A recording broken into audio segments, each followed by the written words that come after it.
Good morning, lovelies. I am interrupting my planned Evil Empire series, which is taking me forever to edit and publish, to give you a very special announcement. I am self-publishing an epic fantasy novella series. Some of you who've been following me for a while know that my first ever full-length novel, Citadel, comes out in June of 2023. In fact, we actually have a release date for it. It's June 20th. And that is forever from now. Also, that's traditional publishing through the fabulous Blackstone Publishing House, which means I don't control any of that. I'd like to be able to sell it to you sooner, but I can't.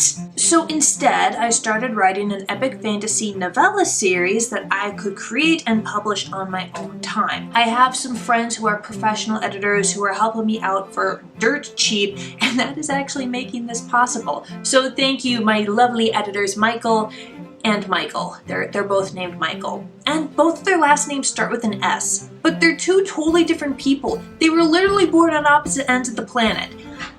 I don't know why. Anyway, the first book in this epic fantasy novella series is called The Necromancer, and it is entirely Blizzard's fault. I got COVID back in February. Luckily for me, it was just like a cold for me, symptom-wise. But while I was bored in quarantine, I revisited the old Diablo 2 game. I played online with my brother, multiplayer. It's something that we've been doing since we were kids. If you don't know, this game is the most classic play a fantasy character, kill a bunch of monsters, save the world video game ever. The quests never change, but the characters do. You can play a sorceress, a barbarian, a druid like my brother, an Amazon like me. You can also play a necromancer or a paladin. And each character has their own different voice actor, different lines, and a personality that really does shine through. And of course, the necromancer and paladin are two very different people with very conflicting ideologies. So I thought, wouldn't it be hilarious if the necromancer and the paladin are forced to work together to take down Diablo? Guys, I thought this would just be a fan fiction.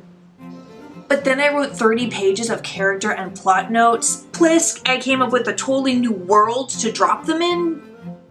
So by the laws of being an author, I must do this now. Also, Blizzard was caught in a sexual harassment and assault scandal around this time, and while I won't say that having the main characters be women and or queer is a conscious form of vengeance, it is a nice little cherry on top of this sundae. The first novella, The Necromancer, comes out Friday, February 24th. It follows a young paladin named Genua who is given her first ever assignment to execute a necromancer who has taken over a small town with an undead army. I can't say much else because of spoilers, but things do get more complicated as a new necromancer enters the scene, and Genua is forced to decide between what she thinks is right and what her god says is right. Because there's a whole pantheon of gods that are real in this world, and that's how paladins get their powers. So if Genua screws up, she gets basically fired, and quite probably dead given the situation that she's in. We're doing a rapid release of the first 5 books. So after The Necromancer in February, book 2 will come out in March, book 3 in April, book 4 in May, and book 5 probably at the start of June, right before Citadel. And then we'll take a nice little gap so I have time to load up the next 5. It's like a TV series. Rather than base the world off of medieval Europe like in Act 1 of Diablo 2, or like literally any other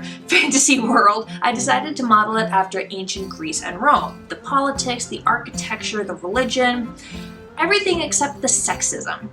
Because fuck that. And the historical accuracy argument. It's a fantasy world. You guys know my decisions on this. You want to see a muscly woman with divine superpowers fight off an entire army of undead and their evil necromancer queen?